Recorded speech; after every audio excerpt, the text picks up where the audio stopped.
individual basic human rights are addressed. For me, it's my father's land and it's my mother's house. For the millions of Palestinians, many of whom continue to rot in refugee camps in Gaza, in the West Bank, in Jordan, in Lebanon, in Syria, this is the issue. We haven't yet had acknowledgement of what happened to us. You know, when we want to resolve a problem, and everybody knows what happened in 1948. It's no longer a secret. It's not an exclusive piece of information. You can go to the library and research it. It's there. People tell you, historians have documented everything. It's in the archives of governments, especially this government, the government of this country, who was, as you heard, responsible in the first place for this entire conflict, or for triggering it in the first place. We, the Palestinians, have been the victims. The Israelis were our oppressors. The Jews who were in Europe were victims, but they were not the victims of the Palestinians. These are facts of history. We, the Palestinians, never persecuted the Jews. The Jews were persecuted in Russia, they were persecuted in various parts of Europe. And Western European leaders, especially in Britain, thought, why should we allow them to escape persecution into our country? Send them somewhere else. And there was no better place to send them to, apart from Palestine, which, if you look at the map, and you've seen the map, and I invite you to go and have a deeper look at the atlas when you go back home or to the library, and see how centrally positioned Palestine is in what is known as the Middle East. A colonial project using or preying on the plight of others, the plight of the Jews who were persecuted in Europe, and who were fleeing persecution, looking for a safe haven somewhere in the world. And subsequently, the oppression and the persecution of the Palestinians at the hands of those who claimed to have been the victims of persecution. And actually, they were never persecuted. Because the Zionists who persecuted us were never persecuted. Other Jews were persecuted.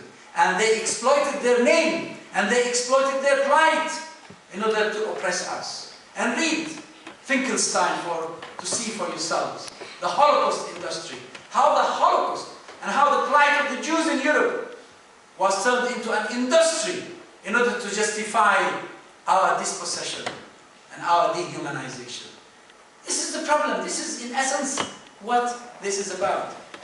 The day the Palestinians hear an acknowledgement, the day the Palestinians hear a clear statement of claim of responsibility for what we've been going through, that is the day when the conflict will begin to be resolved. Prior to that, there will never be a resolution. See, when you switch on CNN or BBC World Service or Sky, and there is a report from Be'er or from somewhere in Palestine or from Hebron, my hometown, it doesn't tell you much apart from the fact that there are people there who are quarreling over what we don't know. It's a very confused image and a very disturbing story.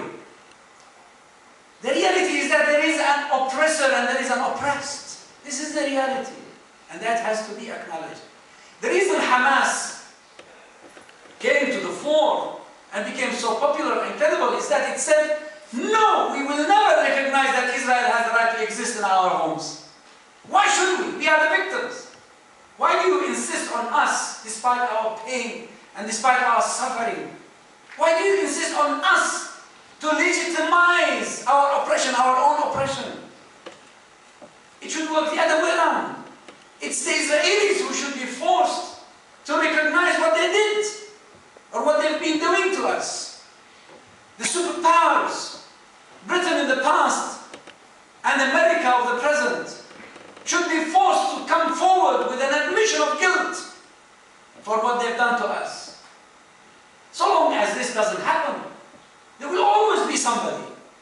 Whether it is Fatah or Hamas, or once they are finished and gone somebody else, there will always be a struggle for an acknowledgement of what happened to us.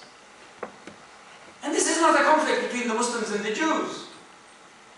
And I tell the Jewish students always I go. Wake up, open your eyes. This is not a conflict about Islam and Judaism. This is not a religious conflict. This is a purely political conflict. And do not allow yourselves to be turned into tools, into functional groups and communities and individuals, pouring more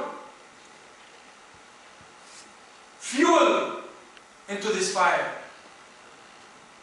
Let's come and talk. Our ancestors lived together for 13 centuries, no problem at all. Actually, whenever Jews were persecuted around the world, it was in Muslim lands that they were provided with safe havens. We had no problem.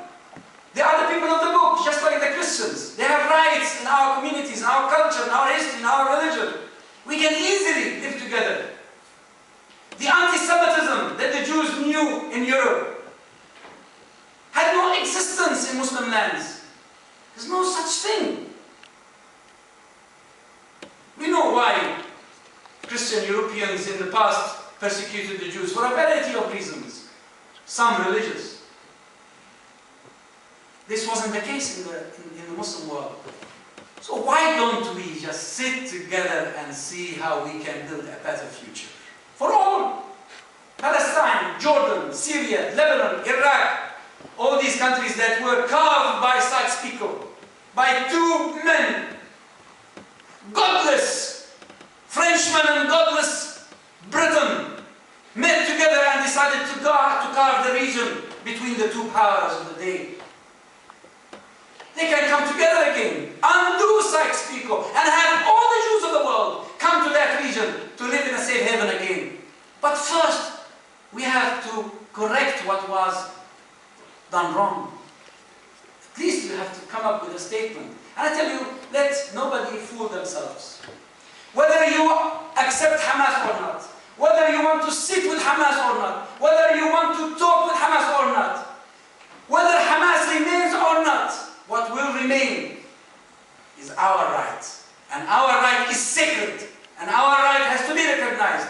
And the struggle, in all forms, will continue until we have that acknowledgement. Thank you very much.